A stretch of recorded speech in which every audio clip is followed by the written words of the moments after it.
सैयद सालार मसूद गाजी के नाम से जानती है। जानते हैं आप हजरात? जानते हो भाई? हुजूर गाजी पाक को जानते हो? हिस्ट्री बताऊं मैं आपको, गाजी पाक कौन है? तारीख सुनो। हुजूर गौसे पाक रजी अल्लाह ताला अन्हु से तकरीबन 65 साल पहले हुजूर सैयद सालार मसूद गाजी पैदा हुए। पहले पैदा हुए हुजूर ख्वाजा गरीब नवाज से तकरीबन 132 साल पहले पैदा हुए और आपकी शहादत 18 साल कुछ महीने में हो गई, यानी 19 साल के करीब थे हुजूर सैयद सालार मसूद गाजी। थोड़ा जहन को करीब करें, मैं तारीख बता रहा हूं।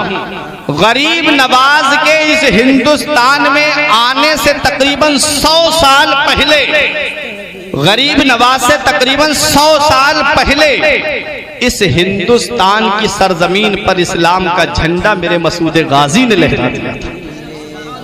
अब तो बोलो मचल के सुभान अल्लाह, सुभान अल्लाह। मैंने पूरी तारीख बता दी ताकि आपके जहन में ये हो सकता है कि भाई पता नहीं इन्होंने रजमन बिल गैब बात ना बोल दी हो, अंदाजे से ना बोल दी हो, तखमीने से ना बोल दी हो। सुनो, 132 साल पहले पैदा हुए गरीब नवाज से, गौसे आजम से 65 साल पहले पैदा हुए।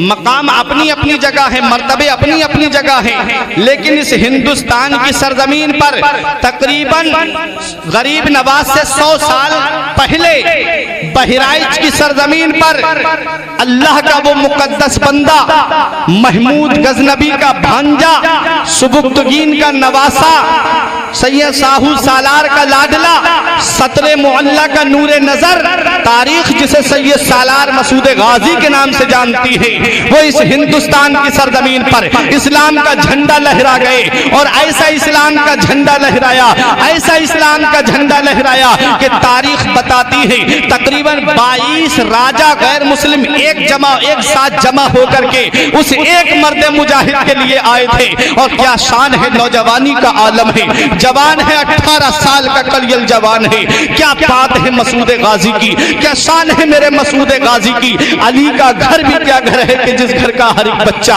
अली का घर भी क्या घर है कि जिस घर का हर एक बच्चा जिसे देखो वही शेर खुदा मालूम होता है। मेरे मसूद गाजी का सिलसिला नसब जो मिलता है वो मौला अली शेर खुदा के बेटे मोहम्मद बिन हनफिया से जाकर के मिलता है। अली शेर खुदा के लाडले हैं, अली शेर खुदा के शहजादे हैं, खून भी जिस्म के अंदर अली शेर खुदा का दौड़ रहा है। बहराइच की सरजमीन पे खड़े हैं राजा रामदेव भी है, राजा सेहरदेव भी है, राजा रामचरण भी है, बड़े राजा सुहेल देव भी है, बड़े बड़े राजा सब एक साथ जमा हो गए। धोखे से शहीद किया मेरे मसूद गाजी को। तारीख बताती है, इस्लामी हिस्ट्री हमें ये दर्श देती है, बहादुरी का ये आलम था। जिस तरफ तलवार घुमाते थे मैदान का मैदान साफ कर देते थे। इनकी रगों में भी तो अली का खून दौड़ रहा था। जालिम राजाओं ने देखा कि ये थोड़े से मुसलमान हैं, ये किसी तरह से कब्जे में नहीं आ रहे हैं, किस तरीके से इनको यहाँ पर शहीद किया जाए। जमीन के अंदर कीले गाड़ दी गई। एक मैदान में जमीन में रेत की जमीन, रेतीली जमीन थी, कीले गाड़ी गई, उसके ऊपर से रेत को डाल दिया गया और मुसलमानों से जंग हो रही है। ये जालिम पीछे हटते जा रहे हैं, मुसलमान इनका मंसूबा नहीं समझ पा रहे थे। ये जालिम उस मैदान से बच करके अलग हट गए और मुसलमान सीधे चले आ रहे हैं। जब उस मैदान में मुसलमानों के घोड़े पहुंचे, उनके पैरों में कीले जब चुभी तो घोड़ों ने इधर उधर बिदकना शुरू किया, भागना शुरू किया। बहुत से मुसलमान घोड़ों की टापों के नीचे आ गए। मेरे मसूद गाजी का एक दीवाना था जिसे सिकंदर दीवाने कहते हैं, जिनका मजार इस नाचीज ने देखा है। मसूद गाजी के मजार शरीफ के पश्चिम साइड में जिनका मजार है, जिन पर मोटे मोटे डंडे लटके हुए होंगे, मैं आपको बता देता हूं एक पहचान सिकंदर दीवाने के मजार की। जब बहराइच जाएंगे तब आपको पता चलेगा। सिकंदर दीवाने ने मसूद गाजी रजी अल्लाह ताला अन्हु के साथ में है।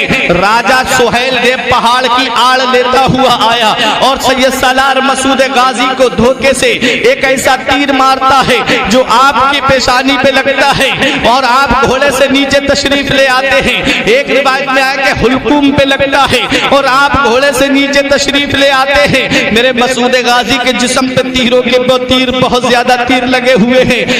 आपके दीवाने सिकंदर दीवाने ने अपने हाथों पे ले लिया मेरे मसूद गाजी को। आंखों से आंसू निकल रहे हैं सिकंदर दीवाने के।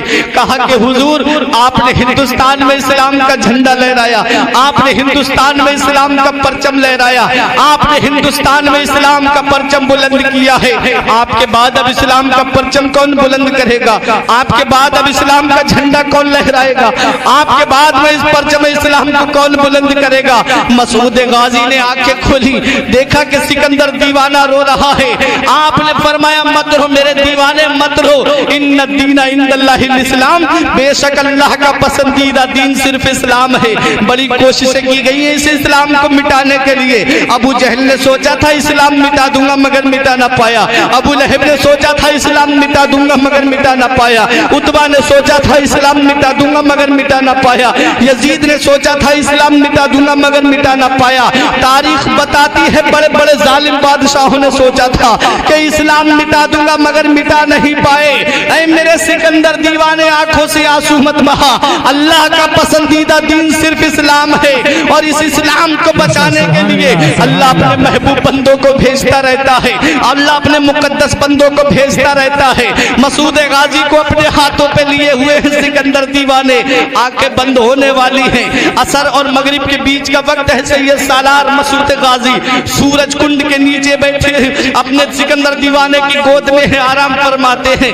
फरमा रहे हैं, मुझे बड़ी सुकून की नींद आ रही है। सिकंदर दीवाने अपनी आंखों से आंसू पोंछते हुए कहते हैं, हुजूर, आपके बाद अब इस्लाम का परचम कौन बुलंद करेगा?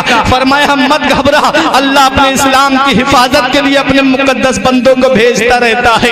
तारीख बताती है सैयद सालार मसूद गाजी की शहादत हो जाती है। सिकंदर दीवाने ने भी जामे शहादत नोश किया।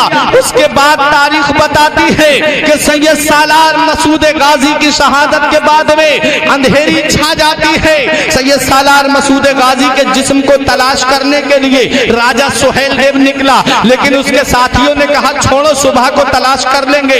अल्लाह तबारक व तआला ने अपने मुकद्दस बंदे के जिस्म को छुपा दिया, और किसी जालिम की नजर सैयद सालार मसूद गाजी के जिस्म पे नहीं पड़ी। हजरात, बताना मकसद ये है कि रूहानियत किसे कहते हैं। अल्लाह के नाम पे शहीद हुए मेरे मसूद गाजी, अल्लाह के नाम पे जान दी मसूद गाजी ने। मकाम क्या मिला मेरे मसूद गाजी को?